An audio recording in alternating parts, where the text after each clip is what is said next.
jaque de la Alemania imperial y el Imperio austrohúngaro. Se trataba del fin de la era de la monarquía.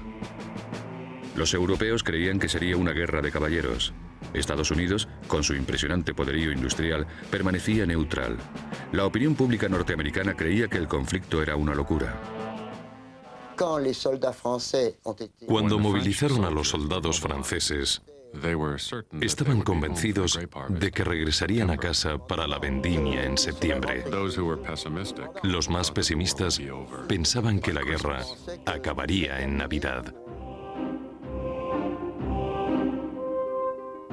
Tras el estallido de la guerra, el embajador alemán en Washington, conde Johann von Wendorf, recibió instrucciones desde casa. Mantenga a Estados Unidos neutral.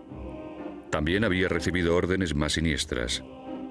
Alemania estaba a punto de apostar por un peligroso doble juego.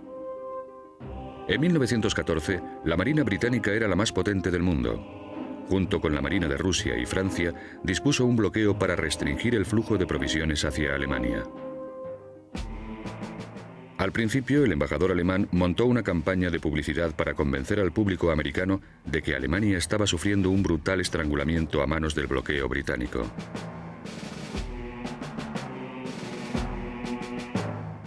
Pero los alemanes también habían desarrollado un submarino más conocido como U-Boot.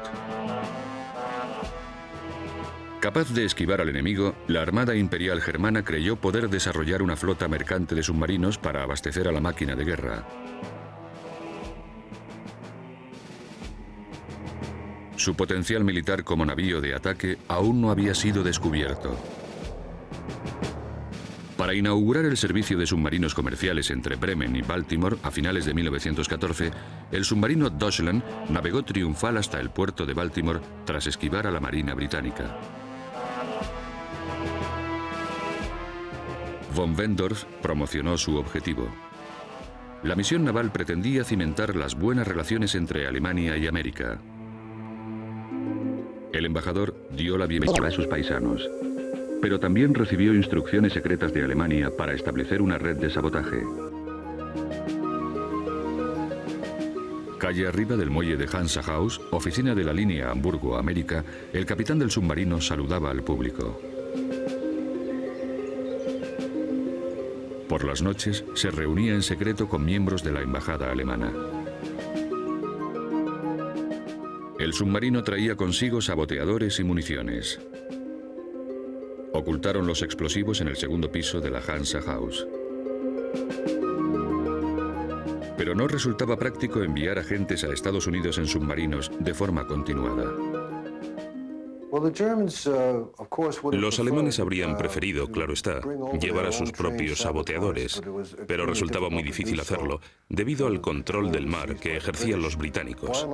En gran medida se vieron obligados a reclutar personas, y reclutaron en su mayoría a alemanes americanos. El personal de la embajada peinó los barrios de alemanes americanos en busca de individuos con fuertes lazos con la madre patria. También reclutaron a trabajadores irlandeses de los muelles. Muchos eran exiliados políticos que harían lo que fuera por dañar a Gran Bretaña. En diciembre de 1914, von Wendorf recibió órdenes desde Berlín de volar líneas ferroviarias en Canadá. El vecino norteño de Estados Unidos ya había entrado en la guerra como parte del Imperio Británico. Los pequeños actos de sabotaje a miles de kilómetros del frente empezaron a tener su efecto. Alemania usaba teléfonos y radios para transmitir los mensajes secretos, así como los comunicados militares y diplomáticos.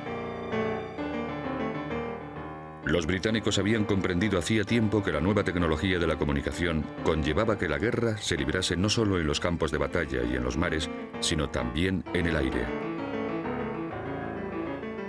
Para mantener la supremacía militar haría falta algo más que armas. Haría falta información.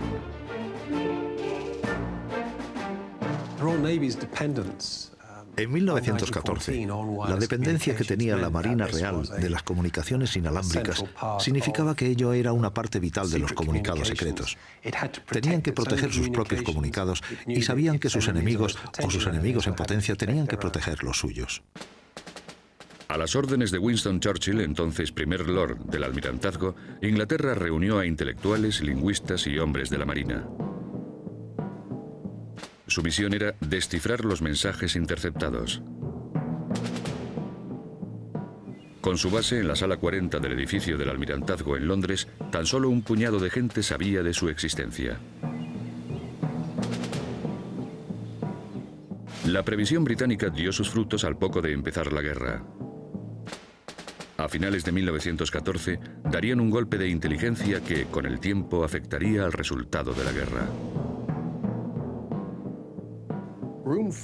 La Sala 40 intentó desesperadamente durante septiembre, octubre, noviembre de 1914 descifrar las claves alemanas y apenas tenía ningún éxito. Entonces, dos acorazados rusos, el Palada y el Bogatyr, capturaron el buque germano Magdeburg, que había encallado junto a las costas de Estonia.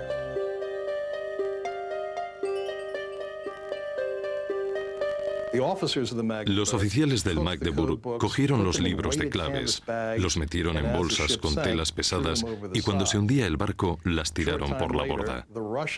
Al poco tiempo después, los rusos encontraron el cuerpo de un soldado alemán aferrado a una bolsa de tela que contenía un libro de claves. Los rusos le dieron el libro de claves a los británicos se lo llevaron a Londres y la Sala 40 abrió su tesoro. Los alemanes no temían la pérdida de un solo libro de claves, ya que utilizaban un sistema llamado superencriptado. Hacían falta 2 libros de claves para descifrar un solo documento.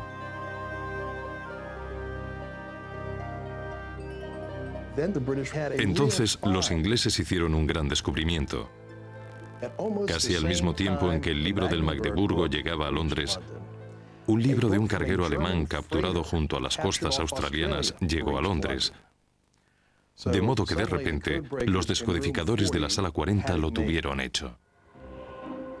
Gran Bretaña había ganado una significativa batalla de la guerra secreta sin perder una sola vida humana. Su profunda importancia no se haría evidente hasta el final de la guerra.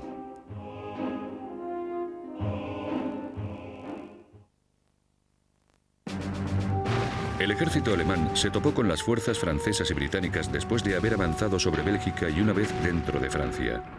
Ambos bandos empezaron a cavar. Todo se desarrolló en una franja de tierra de unos 8 kilómetros de ancho y unos 720 kilómetros de largo. En otras guerras había campos de batalla por todas partes, pero aquí solo había 2 zanjas paralelas con 1 millón de hombres por bando y durante 4 años. A medida que los soldados iban llenando las trincheras, se aceleró el ritmo de las innovaciones. Por primera vez, el uso de aviones, globos y dirigibles amplió el espectro de la guerra. El reconocimiento aéreo otorgaba a cada bando una información precisa sobre los movimientos de las tropas y así podía dirigir la artillería con mayor exactitud. Pero a pesar de los avances, ninguno de los 2 bandos logró una superioridad militar. Por tierra, el consumo de municiones, alimentos y combustible llevaba un ritmo mareante. Las batallas se decidían dependiendo de quién pudiese abastecer mejor al frente. Las naciones en guerra aportaron toda su maquinaria industrial al conflicto. La tecnología de comunicaciones también se desarrolló con rapidez. Disponían de cosas como el ferrocarril y el telégrafo, lo cual significaba que podían trasladar tropas a y desde el frente con mucha mayor rapidez que, por ejemplo, 100 años antes. Y las comunicaciones eran mucho mejores. Era posible estar en contacto con el ejército a una gran distancia siempre que el sistema de telégrafos funcionase. La vertiginosa velocidad del teléfono y el telégrafo mantenía bien abastecido al frente. Pero los avances en las comunicaciones tendrían unas consecuencias imprevistas. Se podían pinchar las líneas, se podían interceptar las transmisiones por radio. Así surgió un nuevo e importante arte militar, la inteligencia de señales. Las estrategias y las tácticas se perfeccionaban a partir de una vigilancia secreta, se atacaban las rutas de abastecimiento, se establecía la posición del enemigo, se desarrollaron claves para proteger las comunicaciones. Pero al final, las líneas de combate no se movieron. Una de las grandes ironías de la Primera Guerra Mundial en lo que respecta a la comunicación fue que el sistema de teléfonos tras las líneas estaba tremendamente extendido. Era el mejor que se había visto hasta la fecha. Pero en el momento en que los soldados salían de las trincheras del frente y cruzaban la tierra de nadie, ese sistema de teléfonos ya no servía de nada. A menudo, los soldados salían de sus trincheras para abrumar al enemigo y forzar su retirada. Pero acababan siendo víctimas de una mortífera lluvia de metralla de acero y plomo. Los cañoneros lanzaban los proyectiles en globo intentando constantemente alcanzar a las trincheras. Se lanzaron literalmente millones de toneladas en proyectiles dentro de aquella franja de tierra tan estrecha. De modo que todos los años el gobierno francés, por ejemplo, tiene que hacer estallar como cientos de toneladas de proyectiles que encuentran los agricultores al arar. El volumen de proyectiles que llovió sobre las trincheras resultaba difícil de imaginar. Para los vivos, al igual que para los muertos, la única huida era profundizar aún más en la tierra. Los ejércitos horadaban la roza para fortalecer las trincheras y lograr un alivio del infierno de la superficie. En Confrecourt, cerca de Soissons, se cavaron cientos de estas cuevas en roca maciza. Los soldados de a pie alternaban 3 días en las trincheras y 3 días en las cuevas. Ante la igualdad de fuerzas, cada bando lanzaba una lluvia de muerte sobre su enemigo. El resultado era un espeluznante número de bajas diario en cada bando. La corriente de este sacrificio de sangre se movía muy poco. Las posiciones de los antagonistas parecían inamovibles. Alemania fue más allá del campo de batalla y mediante su red de sabotaje en Norteamérica se dispusieron a interrumpir las rutas de abastecimiento aliadas. Los germanos sabían que pese a su condición de país neutral, Estados Unidos abastecía al enemigo con su gran maquinaria industrial. Estados Unidos se mantenía al margen del conflicto que no entraba en las preocupaciones diarias de los americanos. La actitud predominante de Estados Unidos era el aislamiento. El presidente Woodrow Wilson se erigió a sí mismo en árbitro moral y animaba a las partes en guerra a entrar en razón. Los negocios americanos se beneficiaron de su neutralidad. Podían vender material de guerra a cualquiera de los bandos. Sin embargo, la supremacía naval inglesa garantizaba que solo los barcos aliados pudieran cruzar el Atlántico a salvo, ya que un bloqueo naval británico sellaba los puertos alemanes. Pero los germanos idearon un ingenioso engaño. Los alemanes también contaban con un plan muy interesante para reducir la producción de armamento con destino a los aliados. Se construyeron nuevas fábricas de armamento y municiones por todo Estados Unidos para sacar provecho a la guerra.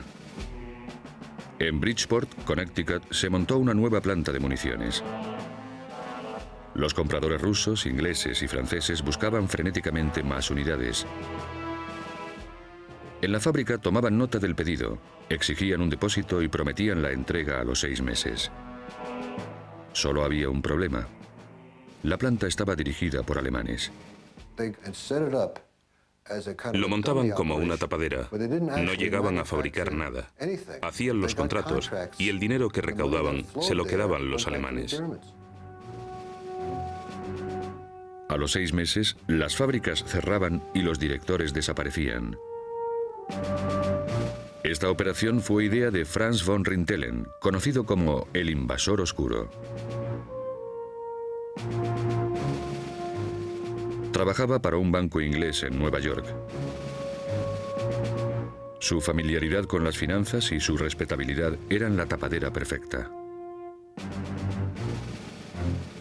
Rintelen se convirtió en uno de los agentes alemanes más importantes en América y trabajó para perturbar el esfuerzo de guerra aliado de formas más violentas. Reclutó a un químico germano-americano que había inventado una pequeña bomba ideal para sabotajes.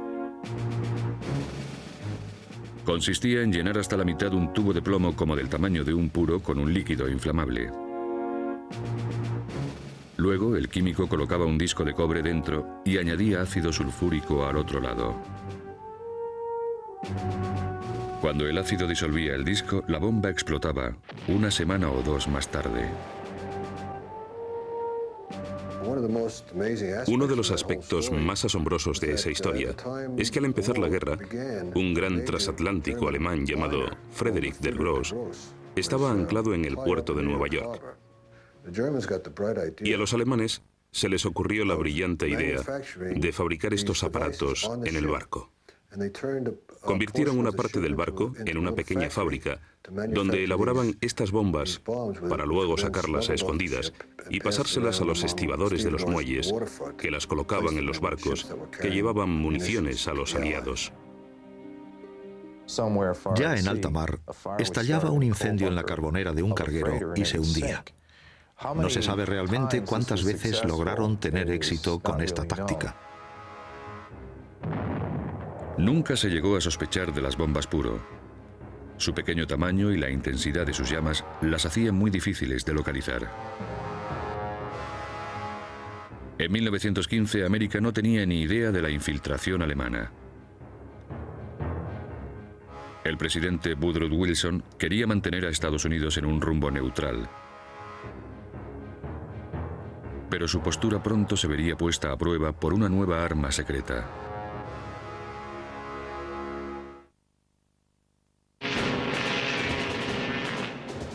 El 7 de mayo de 1915, el transatlántico de pasajeros Lusitania se fue a pique. Había sido víctima de un torpedo de un submarino. 1.201 civiles, incluidos 124 americanos, perdieron la vida. El submarino alemán era un fracaso como navío mercante, pero estaba teniendo un gran éxito como arma ofensiva.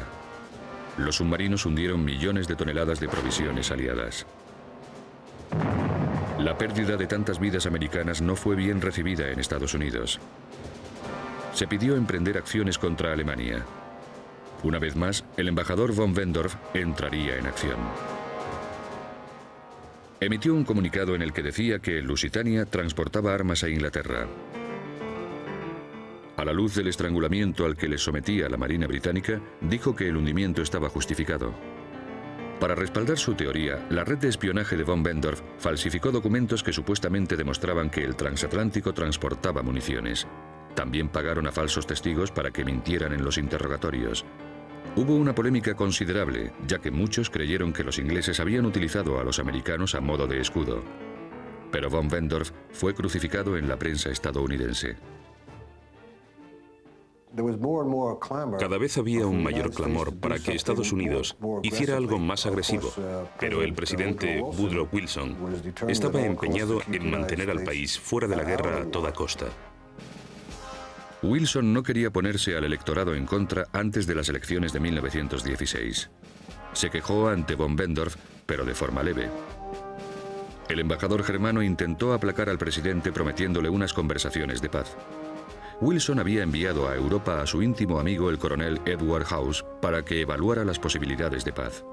Este se reunió con todas las partes beligerantes y transmitió sus impresiones a Wilson con la esperanza de que el presidente pudiese labrar lo que él llamaba una paz justa.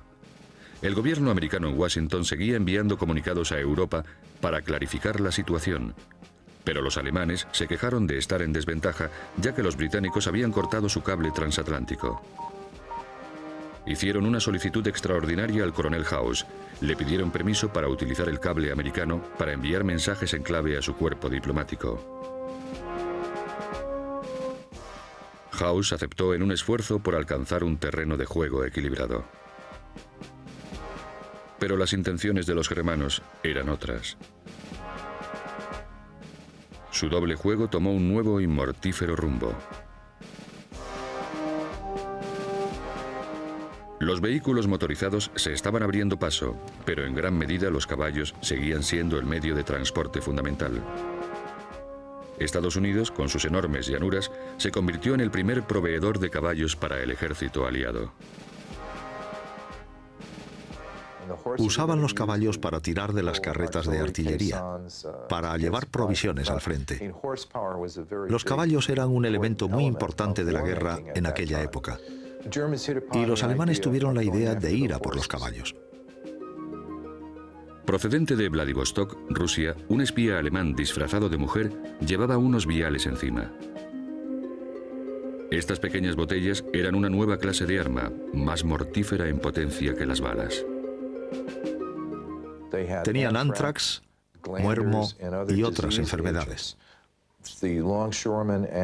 Los cargadores y los estibadores que formaban parte de los saboteadores alemanes que trabajaban en los muelles de Nueva York se las arreglaron para meter viales con estas enfermedades en los barcos. Dadas las penosas condiciones de combate, nadie sospechó de por qué moría un número tan alto de caballos. La fuente de esta guerra biológica no sería identificada hasta muchos años después de la guerra. Los alemanes recurrieron a otros actos de sabotaje por todo el mundo. Urdieron complots para desestabilizar al Imperio Británico. Respaldaron a los rebeldes Sikh en la India e intentaron enemistar a las colonias de África. Pero uno de sus complots más siniestros tuvo lugar mucho más cerca de casa. Muy al principio de la guerra, los alemanes comprendieron que Irlanda, a solo unas horas en barco de Inglaterra, era un gran sitio para establecer una red de espionaje, para llevar agentes, para tener justo en el flanco de Gran Bretaña a un aliado en potencia. Inglaterra había aprobado la autonomía de la colonia irlandesa. Tras años de luchas, Irlanda pronto tendría un gobierno como el de Canadá o Australia. Pero el estallido de la guerra hizo que se suspendiese la autonomía. En Nueva York, un grupo de radicales nacionalistas, la Hermandad Republicana Irlandesa, contactó con el embajador alemán von Wendorf. La guerra en el continente era una oportunidad para que los irlandeses se librasen del dominio inglés. No necesitaban dinero, sino armas y oficiales. A cambio, atacarían las infraestructuras militares coloniales en Irlanda y atraerían a las tropas británicas lejos del frente. Los germanos aprovecharon la oportunidad. El 23 de diciembre de 1914, la Oficina de Asuntos Exteriores de Alemania y Roger Kiesman, representante de la Hermandad Irlandesa, firmaron un tratado. Este tratado reconocía el derecho a una Irlanda libre. También prometía armas, municiones y hasta oficiales y soldados alemanes.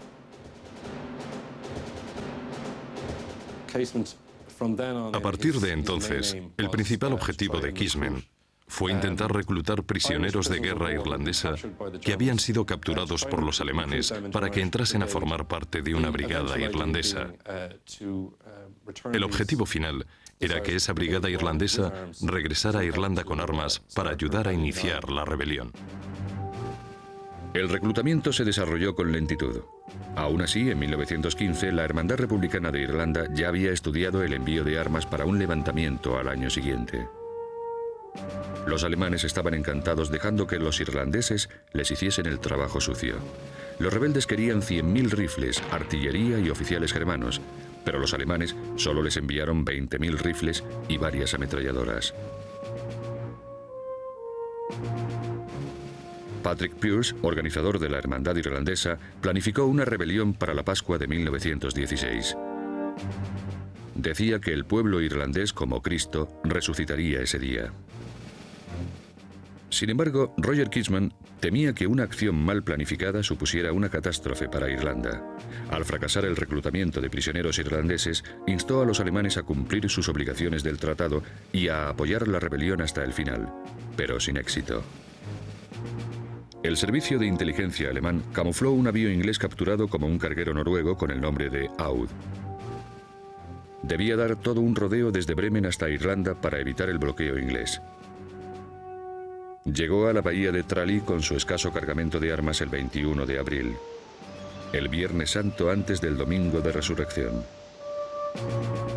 Kiesman insistió en acompañar al cargamento desde un submarino. En realidad, Keesman había vuelto a Irlanda a detener la rebelión, ya que creía que los alemanes no le iban a dar la ayuda apropiada que habían convenido.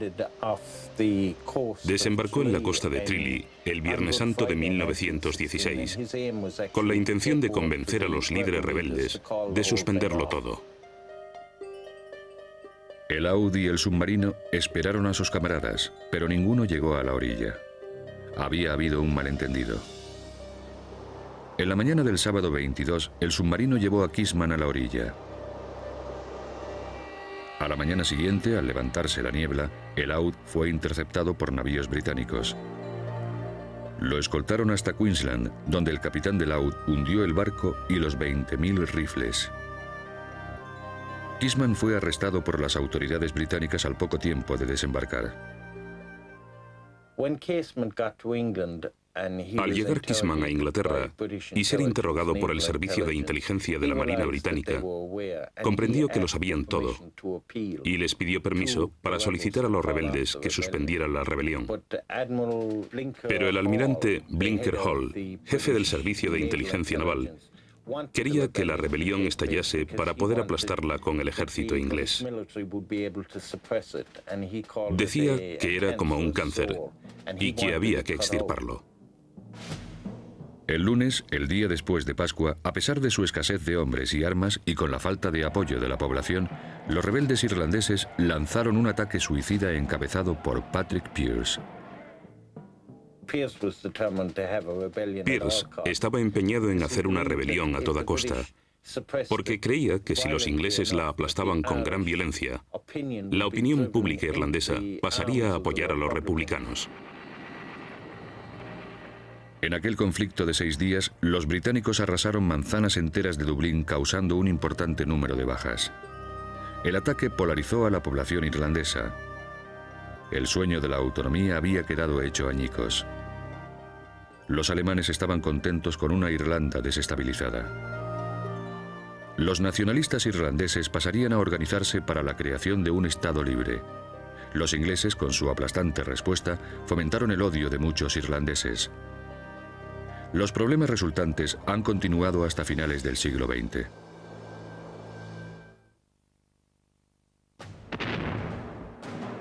La guerra encubierta de los alemanes no había mermado los cañonazos. En 1916, las batallas del continente alcanzaron nuevas cotas de crudeza. En Verdun, la estrategia secreta de los germanos fue la guerra de desgaste. Atacaron las líneas francesas con la intención de no tomar más territorios, sino de, como dijo uno de los generales alemanes, desangrar a los franceses. El plan consistía en desmoralizar a los franceses con un número de bajas inimaginable. No hay palabras para describirlo, ya que hoy en día no podemos imaginarnos lo que fue la batalla de Verdun. Se puede visitar el sitio donde tuvo lugar la batalla. Hay rastros del pasado, ruinas, cementerios, pero el campo de batalla era distinto. No había árboles, solo polvo y barro. Hacía un frío helador en febrero, un calor achicharrante en junio. Los hombres morían de sed. Y luego en septiembre y octubre, los hombres morían ahogados por el lodo en el mismo campo de batalla. El campo de batalla de Verdun era tan grande como París. Se ha calculado que cayó un cañonazo en cada centímetro cuadrado de Verdun. Acribillaron el terreno con proyectiles explosivos. Al final, tras 9 meses de batalla, las líneas apenas se habían movido. Murieron 500.000 de hombres por cada bando. Los combatientes buscaron métodos secretos para inclinar la balanza en su favor. Se contrataron mineros para que cavasen bajo las trincheras enemigas y colocaran dinamita. En la impactante victoria aliada a principios de ese mismo año de la batalla de Messines, se llenaron 5 túneles con explosivos y se detonaron. 10.000 soldados alemanes quedaron enterrados vivos. El ruido de la tremenda explosión se oyó al otro lado del Canal de la Mancha, en Londres, a 160 kilómetros de distancia. Las unidades antiminas pegaban literalmente el oído al suelo para detectar las actividades de estos topos humanos. Cerca del río Somme, en 1916, se congregaron cientos de miles de soldados ingleses con la esperanza de derribar a las fuerzas alemanas y abrir una brecha en sus líneas. Una de las claves de este asalto en masa era un túnel construido bajo las trincheras alemanas. Los mineros colocaron 27 toneladas de explosivos en el pozo. La ofensiva comenzó con la detonación del túnel. La explosión dio lugar a un cráter de 90 metros de diámetro y 12 metros de profundidad. Cuando el polvo se fue despejando, los británicos descubrieron que los alemanes se habían movido. Los alemanes consiguieron enterarse, por el descuido de un oficial británico al teléfono, que mencionó cuándo se iba a lanzar la ofensiva. Todavía no habían desarrollado una doctrina de cómo utilizar el teléfono. Los alemanes estaban esperando a los británicos. Ya era demasiado tarde para los soldados aliados. Fueron masacrados en cifras espeluznantes. Durante los 12 años de intervención americana en Vietnam, Estados Unidos perdió a más de 55.000 hombres. En el Somme, los ingleses perdieron la misma cantidad en un día. Batalla tras batalla, a todo lo largo del frente occidental, era muy normal que decenas de miles de hombres perdieran la vida en cuestión de días. ¿Para qué?, se preguntaban muchos. A menudo las líneas no se movían más que un par de kilómetros. El conflicto seguía estancado. Los alemanes intensificaron su lucha encubierta. En el gran puerto de Nueva York, en la orilla de Jersey, había una isla, la isla de Blacktown, dedicada principalmente al almacenamiento de municiones, que luego eran cargadas en barcos con rumbo a Inglaterra. El 80% de todas las municiones enviadas a Europa durante la guerra pasaron por el puerto de Nueva York. En un burdel montado por el gobierno del Imperio Alemán, en el 123 de la calle 15 Oeste, se planificó una misión secreta. El 31 de julio de 1916, en una cálida noche de sábado, varios barcos pequeños, pilotados por agentes germano-americanos, pusieron rumbo a la isla de Black Tom, tras la Estatua de la Libertad. Los barcos llegaron a la Compañía Nacional de Almacenamiento y Embarque en Black Tom. Era propiedad del ferrocarril Lehigh Valley. Sus vías ferroviarias abastecían a la mayor instalación de almacenamiento y embarque de municiones de América. Los barcos se fueron en silencio. Varias horas después, estallaron pequeños incendios por todo el complejo. El fuego se fue propagando entre los vagones que contenían el armamento. En menos de media hora, la isla de Black Tom se vio sumida en un infierno como jamás se había visto en Estados Unidos. Durante 2 horas, tonelada tras tonelada de cargas llenas de metralla volaron por los aires. La reverberación de las explosiones fue tal que miles de ventanas se rompieron en el centro de Nueva York. El puente de Brooklyn se balanceó. El estallido de las bombas iluminó tanto el cielo que se podía ver hasta en Filadelfia. La piel de metal de la Estatua de la Libertad seguía teniendo heridas de metralla 60 años después de la explosión. Los saboteadores habían ganado el equivalente a una gran batalla. Las municiones con destino a Rusia para 6 meses de combate habían quedado destruidas. Pese a ello, en un alarde de ingenuidad, pocos sospecharon de juego sucio. El New York Times, al día siguiente de la explosión, dijo explícitamente que se trataba de un accidente y que no había sido un acto de sabotaje. Los terroristas habían borrado bien sus huellas. Tan solo muchos años después de la guerra salió a la luz la verdadera causa de la explosión. Alemania desvió su mirada desde Nueva York a la frontera sur de Estados Unidos. En 1916, México se encontraba sumida en una guerra civil y los operarios germanos buscaron formas de aprovecharse de ello. Si conseguían involucrar a los americanos en un conflicto con su vecino del sur, la atención y los recursos se desviarían de la guerra en Europa. Si bien las pruebas no son concluyentes, parece ser que Pancho Villa recibía armas de los agentes alemanes. Su ataque del 9 de marzo de 1916 en la ciudad de Columbus, Nuevo México, provocó a Wilson. Envió al general Black Jack Pershing a perseguir al ejército de Villa. El general americano se adentró en México. Pero Villa escapó y 25 soldados estadounidenses resultaron capturados. Estados Unidos estuvo peligrosamente cerca de declararle la guerra a México. La liberación de los prisioneros en el último instante permitió a Wilson retirarse de un peligroso enfrentamiento. Las tropas americanas se retiraron hasta una inquieta frontera. A principios de 1917, Alemania ya había logrado importantes victorias en el continente.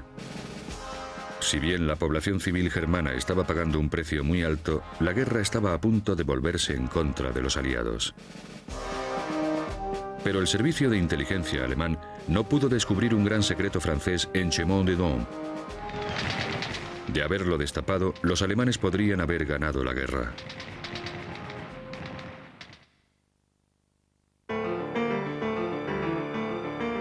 En 1917, el sentimiento antibelicista se había apoderado de Europa. En el frente occidental de Chemin-des-Dames, no lejos de Verdun, muchos soldados franceses se negaron a luchar en una batalla suicida en la que se veían obligados a subir unas empinadas colinas con la intención de tomar las posiciones fortificadas de los alemanes. Chemin-des-Dames fue quizás el mayor error de una guerra que tuvo muchos errores. Para comprenderlo hay que tener en cuenta que 1917 estuvo precedido por 1916, que fue el año de Verdun y del Somme. Entre estas dos batallas, los altos mandos de alemanes, ingleses y franceses se las ingeniaron para matar a 1 millón de hombres sin que las líneas se hubiesen movido ni un centímetro. La ofensiva se inició el 16 de abril y fue un desastre mayúsculo, ya que se suponía que debían avanzar 19 kilómetros el primer día y apenas llegaron a 500 metros. Y cuando el ejército francés estaba curándose las heridas, después de haber perdido unos 270.000 hombres, llegó la orden de volver a intentarlo, y entonces fue cuando estallaron los motines. Al poco tiempo, 2/3 de las tropas francesas se negaban a combatir.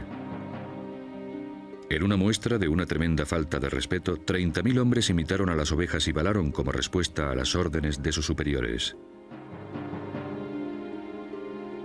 En 4 pueblos franceses, los soldados desobedecieron las órdenes, ocuparon los edificios y se negaron a ir al frente. A medida que la revuelta se extendía, un regimiento de infantería declaró un gobierno antibelicista en el pueblo de Missy-aux-Bois. Tras 6 semanas de motines, el alto mando francés comprendió la gravedad de la crisis. Los castigos fueron muy severos. Más de 23.000 hombres fueron sometidos a consejo de guerra y algunos de ellos fueron fusilados bajo la dirección del general Philippe Pétain. De forma milagrosa, los alemanes nunca se enteraron del motín. La censura en los periódicos franceses era muy fuerte y los agentes de a pie no detectaron el problema. La revuelta dejó a las líneas francesas muy mermadas. De haber atacado a los alemanes, sin duda habrían diezmado esas líneas a lo largo de un amplio sector del frente. Podía haber sido la victoria decisiva que necesitaba Alemania para ganar la guerra. En Rusia las circunstancias eran aún peores. La deserción era algo muy común, debido en gran medida a unos oficiales corruptos e incompetentes. Los desertores recibían los ánimos de una coalición de socialistas y bolcheviques muy bien organizada. Dentro del país, esta fuerza de oposición le arrebató el poder al zar. Entonces, los alemanes hicieron todo lo posible para forzar la retirada de la guerra de Rusia. De tener éxito, el Kaiser solo tendría que luchar en el frente occidental. Vladimir Lenin era el líder de la teoría bolchevique. Exiliado en la neutral Suiza, se oponía con firmeza a la participación de Rusia en la guerra. Quería regresar a su patria, pero temía ser arrestado si viajaba por territorio aliado. Los alemanes, si bien se oponían por completo a la ideología política de Lenin, le metieron en un vagón sellado y le transportaron por Alemania y Suecia hasta Rusia. A su llegada, asumió el liderazgo del partido bolchevique y organizó rápidamente la Revolución de Octubre. Rusia se convirtió en el primer estado comunista del mundo y se retiró de la guerra.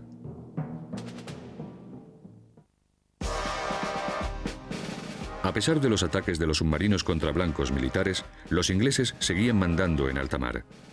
El bloqueo de Alemania funcionaba y la situación de los civiles germanos continuaba deteriorándose. Su gobierno se vio abocado a iniciar una guerra submarina sin restricciones. Los submarinos alemanes rompieron su promesa a los americanos y empezaron a atacar barcos civiles y militares. El 2 de febrero de 1917, el embajador alemán von Wendorf dio la noticia a la Casa Blanca a regañadientes. El embajador dejó entrever que su objeción a tal política había sido ignorada por la Cancillería imperial. Pero ahora, Wilson ya no podía permanecer neutral. Dubitativo, el presidente rompió relaciones diplomáticas con Alemania. En los meses precedentes, el coronel Edward House se había hecho amigo de Wendorf sin conocer sus actividades de espionaje. Cuando el conde von Wendorf fue llamado finalmente a Alemania, recibió una carta del general Edward House que decía: «Llegará el día en el que el pueblo alemán verá lo mucho que ha hecho usted por su país en América». Puede que los americanos no tuvieran claras las labores de espionaje del embajador germano, pero los británicos tenían pinchados sus canales de comunicación y realizaron un impactante descubrimiento. Los alemanes seguían comunicándose con su embajada en Estados Unidos y con sus consulados, así como con las embajadas alemanas de México y Suramérica. Estos mensajes secretos de los diplomáticos germanos se enviaban por los canales americanos con una clave que los protegía de los ojos estadounidenses, pero no de la Sala 40. Los británicos descifraron un mensaje explosivo en enero de 1917 en el que se decía que si estallaba la guerra entre Estados Unidos y Alemania, el embajador von Wendorf debía presentar un plan a México.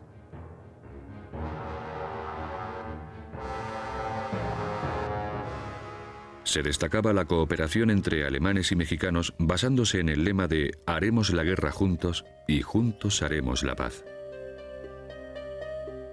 El plan ofrecía apoyo económico y político para México. Pero lo más increíble era que sugería que los mexicanos recuperasen Texas, Arizona y Nuevo México. Iba firmado por el secretario de Estado alemán Arthur Zimmermann. La amenaza germana estaba a las puertas de América. Ese mensaje, una vez descodificado, era evidentemente dinamita pura. El gran problema era cómo usarla. Una vez en sus manos, los ingleses no podían entregárselo a los americanos. Primero, porque los americanos se darían cuenta de que los ingleses estaban leyendo sus mensajes diplomáticos, ya que utilizaban el mismo cable transatlántico. Y segundo, porque si América cogía ese papel y lo aireaba, los alemanes comprenderían que los ingleses estaban leyendo todos sus mensajes diplomáticos. De modo que se encontraron con todo un hallazgo, algo que podía forzar la entrada en la guerra de Estados Unidos en el bando inglés, y no podían utilizarlo.